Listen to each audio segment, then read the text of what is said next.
En dépit de tout le soin que je prends, il m'arrive encore de constater des problèmes de synchronisation avec les vidéos où j'effectue des coupes et des montages.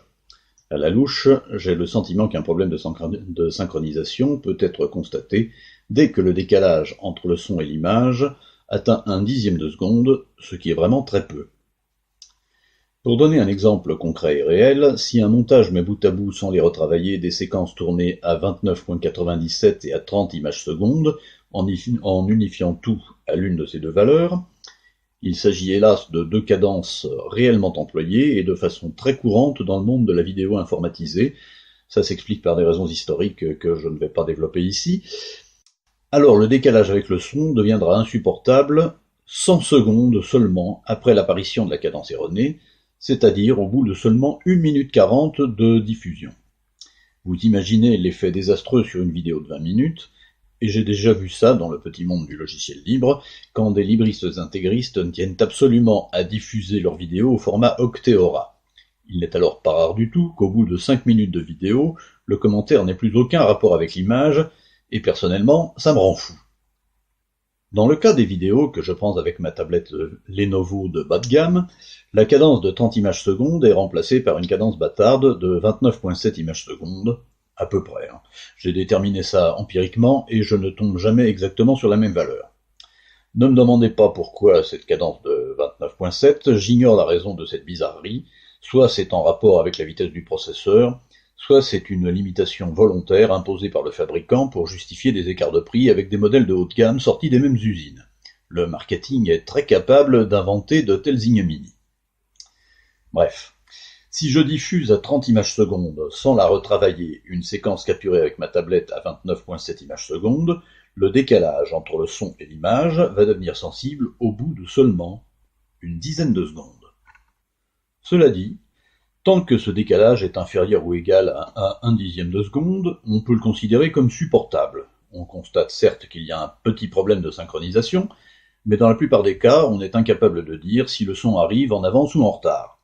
Ça irrite un peu, mais ça n'exaspère pas, ça déconcentre un peu, mais pas au point de rendre le commentaire audio inaudible ou inintéressant. Après tout, de tels problèmes sont systématiques sur les films doublés, et on en fait quand même très vite abstraction. Hélas, le stade où ces imperfections techniques deviennent insupportables existe aussi, et il est placé un peu plus haut, mais il est quand même très bas. Je le crois inférieur à 0,2 de seconde, vraiment ce n'est pas beaucoup. Je pense qu'il est atteint dès que le spectateur anticipe sans jamais se tromper que le son va arriver après ce qu'il voit, ou que l'image va correspondre au son après qu'il aura été entendu. Car alors le caractère absolument systématique et omniprésent du décalage donne un sentiment d'artificialité vraiment trop fort, et fait mécaniquement décrocher l'attention. C'est comme ça.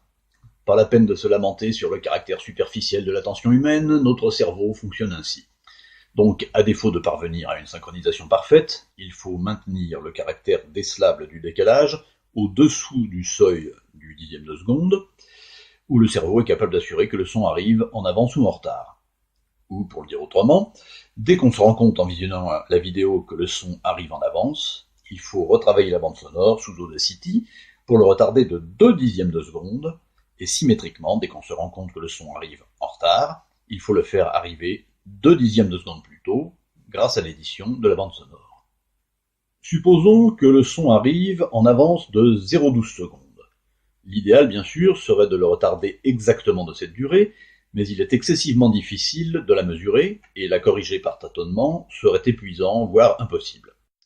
Donc, une fois que l'on a acquis la certitude que le son arrive en avance, donc en avance de plus du seuil de décelabilité, si j'ose dire, lequel seuil vaut presque 0,1 seconde, on retarde alors l'arrivée du son arbitrairement de 0,2 secondes exactement. Calculons. 0,12 moins 0,20 égale moins 0,08, et on aboutit donc à un décalage dont la valeur absolue redevient inférieure au seuil de décelabilité d'1/10 de seconde, de sorte que même si on remarque encore son existence, hélas, il n'est plus possible d'assurer s'il se produit en avance ou en retard. Alors le cerveau oublie ce problème, d'ailleurs totalement inintéressant, et peut à nouveau se concentrer sur le fond. En l'état actuel de la technique, je ne crois pas possible de faire mieux, et ça devrait être suffisant pour éviter que le spectateur-auditeur décroche.